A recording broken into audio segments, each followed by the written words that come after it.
एक सनकी राजा था। वह हर रोज सुबह अपनी रानी को खड़ी करके उसकी नथ में से 100 तीर निकालता था और रानी से पूछता कि क्या है इस धरती पर मेरे जैसा और कोई वीर मर्द। बेचारी रानी कहती कि नहीं महाराज, आप जैसा वीर पुरुष और कोई नहीं है इस धरती पर।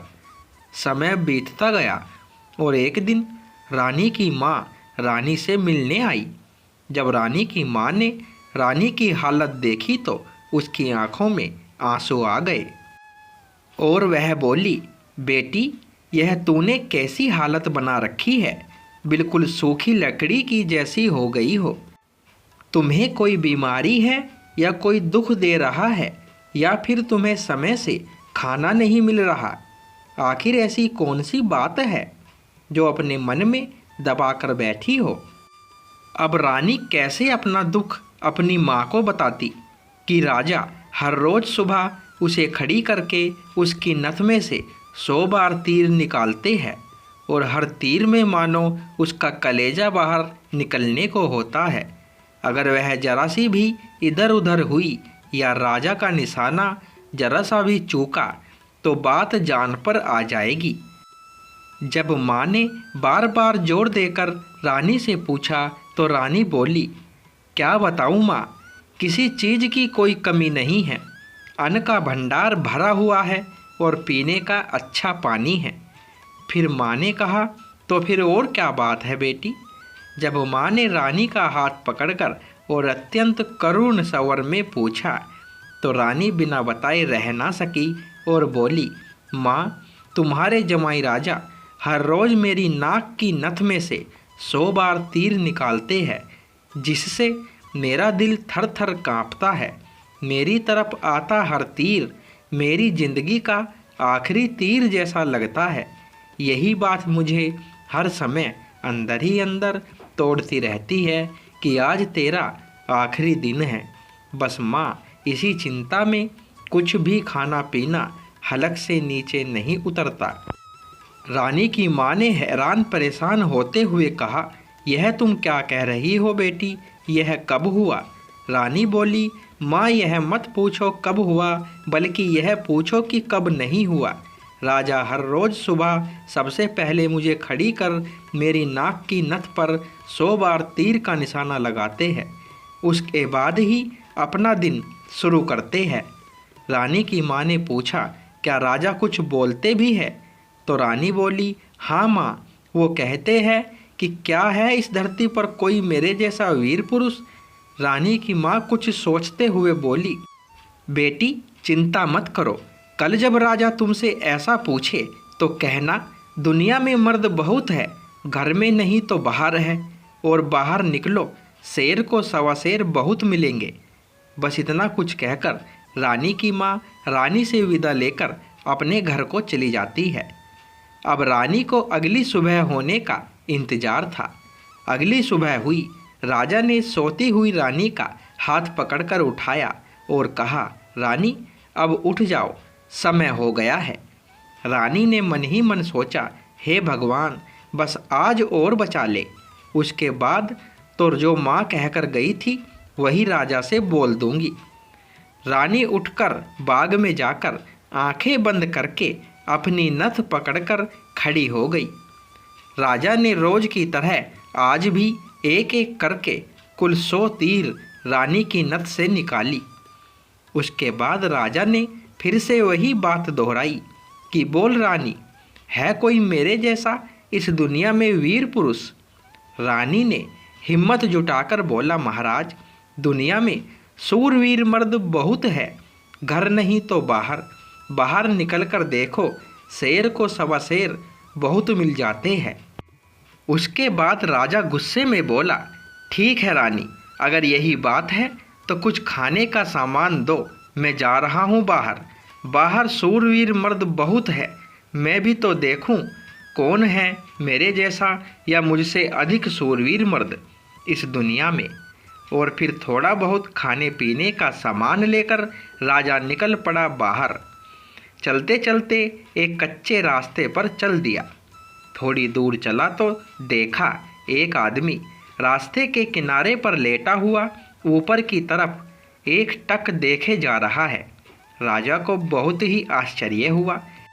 जब राजा ने ऊपर की तरफ देखा तो उसे सिवाय सूर्य की तेज किरणों के अलावा कुछ और दिखाई नहीं दिया। जिज्ञासावश राजा उसके पास गया और पूछा, अरे भाई, ऐसे क्या देख रहे हो ऊपर?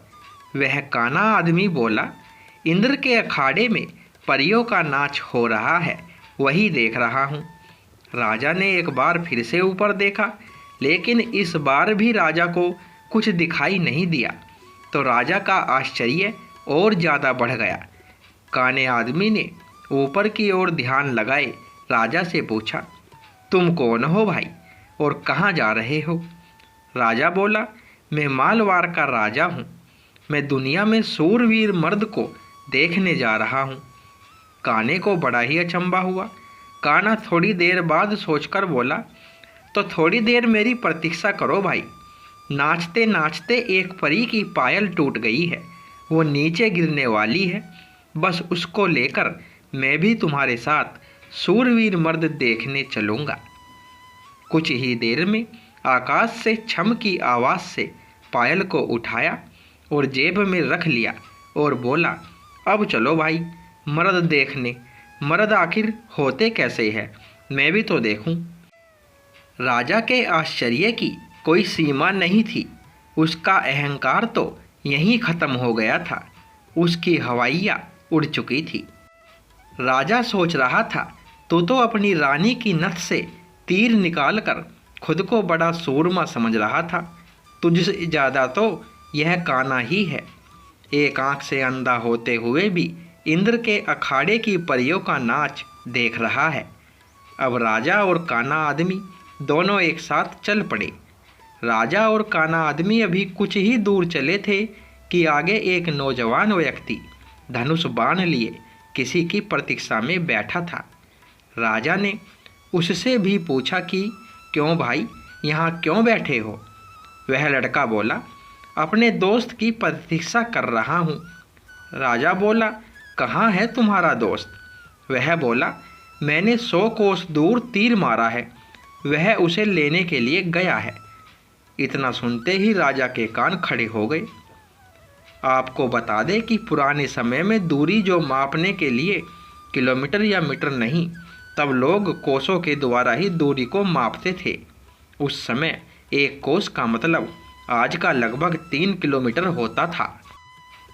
नौजवान व्यक्ति ने राजा और काने आदमी से पूछा कि तुम दोनों लोग कहाँ जा रहे हो? मर्द को ढूंढने जा रहे हैं।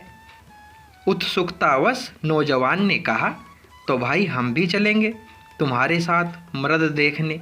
बस थोड़ा इंतज़ार करो, मेरा दोस्त आता ही होगा।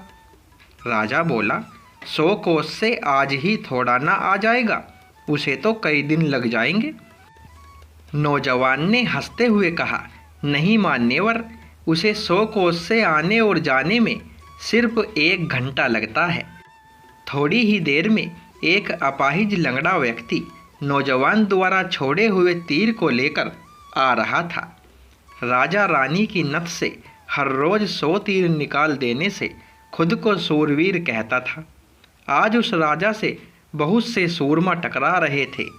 एक काना आदमी जो एक ही आंख से इंद्र के अखाड़े की परियों का नाच देख रहा था, एक युवा पराक्रमी नौजवान 100 कोस तक तीर मार रहा है और एक अपाहिज लंगड़ा आदमी 100 कोस को सिर्फ 1 घंटे में नाप देता है। बोझिल कदमों से राजा अब उन तीनों लोगों के साथ आगे चल पड़े। चलते चलते वे एक नगर में पहुँचे जहाँ एक राजा की लड़की का स्वयंवर रचा जा रहा था। स्वयंवर की शर्त थी कि जो व्यक्ति 50 कोस से हस्ता पान सुपारी ला देगा तो उसी के साथ राजकुमारी का विवाह कर दिया जाएगा। उन चारों में से वह अपाहिज लंगड़ा ही काबिल था जो कोसों की दूरी मिनटों में तय कर सकता था। अतः चारों की सलाह पर वह अपाहिज लंगड़ा व्यक्ति स्वयंवर की शर्त पूरी करने के लिए तैयार हो गया और शर्त अनुसार हस्ता पान सुपारी लाने के लिए चल पड़ा। रानी के स्वयंवर के शर्त के अनुसार लंगड़ा व्यक्ति तेजी के साथ उस दिशा में बढ़ने लगा। थोड़ी ही समय में वह उस पेड़ के पास जा पहुंचा। उसने पान सुपारी तोड़ी और जेब में रख ली। उसने सोचा अभी तो बहुत समय है, क्यों ना थोड़ी देर आराम कर लिया जाए। यह सोचकर वह व्यक्ति थोड़ी देर पेड़ के नीचे आराम करने के लिए लेट गया। ठंडी हवा के झोंकों के कारण उसकी आंख लग गई। उधर उन तीनों की समय बीतने के साथ चिंता बढ़ रही थी। 2 घंटे पूरे होने वाले थे, बस थोड़ा सा ही समय बचा था। नौजवान तीरंदाज ने कहा, इतना समय तो उसे कभी नहीं लगता, जरूर कोई बात है। काने आदमी ने कहा, रुको मैं देखता हूँ। जब काने आदमी ने देखा तो वह पेड़ के नीचे सो रहा था और पेड़ से एक खूंखार जहरीला सांप उसे काटने के लिए उसकी तरफ बढ़ रहा था। जब यह बात उसने अपने साथियों को बताई कि वह तो सो रहा है और एक जहरीला सांप उसको काटने के लिए उसकी तरफ बढ़ रहा है, तब तीरंदाज नौजवान ने काने से कहा, तुम मेरे तीर का निशाना सांप के फन पर लगाओ। काने ने कहा, हाँ ये ठीक है, मैं निशाना लगाकर हुंकार भरूंगा, तब तुम तीर छोड़ देना। काने ने तीर को सांप के फन की दिशा में लगाकर जैसे ही हुंकार भरी, तीरंदाज ने तीर छोड़ दिया। तीर सीधा जाकर सांप के फन पर लगा और धड़ा की आवाज़ के साथ सांप नीचे जाकर गिर गया। उस आवाज़ को सुनकर लंगड़े आदमी की आंख खुल गई। फिर उसने जब देखा तो एक जहरीला सांप नीचे गिरा पड़ा था और उसके दोस्त का तीर उस सांप के लगा हुआ था। सारा माजरा समझते हुए फिर उसे देर ना लगी और वह दिव्य गति से नगर की ओर दौड़ा। समय रहते ही वह हंसता पान सुपारी लेकर राजमहल में जा पहुंचा। अब समस्या यह थी कि राजकुमारी पर असली हक किसका था। राजा अगर घर से बाहर मर्द ढूंढने को ना जाता तो यह सारा किस्सा ही शुरू ना होता। काना अगर अपनी दिव्य दृष्टि से देखकर उस व्यक्ति को सांप से नहीं बचाता तो राजकुमारी के स्वयंवर की शर्त पूरी कैसे होती। नौजवान तीरंदाज के पास 100 कोस से तीर चलाने की क्षमता ना होती तो भी उसके मित्र को सांप डस लेता और शर्त पूरी ना होती। और उस अपाहिज लंगड़े व्यक्ति के पास दिव्य गति ना होती तो राजकुमारी का पति कौन होता। जब इस बात के ऊपर उनमें आपस में सलाह मशवरा हुआ तो राजा को चुना गया, क्योंकि यह सारी कहानी ही उससे शुरू हुई थी। फिर राजा ने अपनी सारी बात बताई और कहा, मैं पहले से ही शादीशुदा हूँ और फिर से राजकुमारी से शादी करने का कोई सवाल ही नहीं उठता। मैं तो आप सबका शुक्रगुजार हूँ मेरा खोखला वहम तोड़ने के लिए। काने ने कहा, मैं तो इंद्र के अखाड़े में परियों का नाच देखकर ही खुश हूँ और वैसे भी मेरे लिए दिन अब बस ऊपर वाले को याद करने के लिए है। बारी आई युवा तीरंदाज की। उसने अपने मित्र से कहा, मित्र, राजकुमारी का विवाह तुम्हारे साथ होना चाहिए, क्योंकि तुमने ही स्वयंवर की शर्त पूरी की है और राजमहल में हंसता पान सुपारी लेकर आए हो। इसलिए शर्त के दृष्टिकोण से देखे तो राजकुमारी पर सिर्फ तुम्हारा ही अधिकार होना चाहिए। तीरंदाज की बात सभी को सही लगी और सबने सहमति जताई और फिर अपाहिज लंगड़े के साथ राजकुमारी का विवाह हो जाता है। सभी बहुत खुश होते हैं।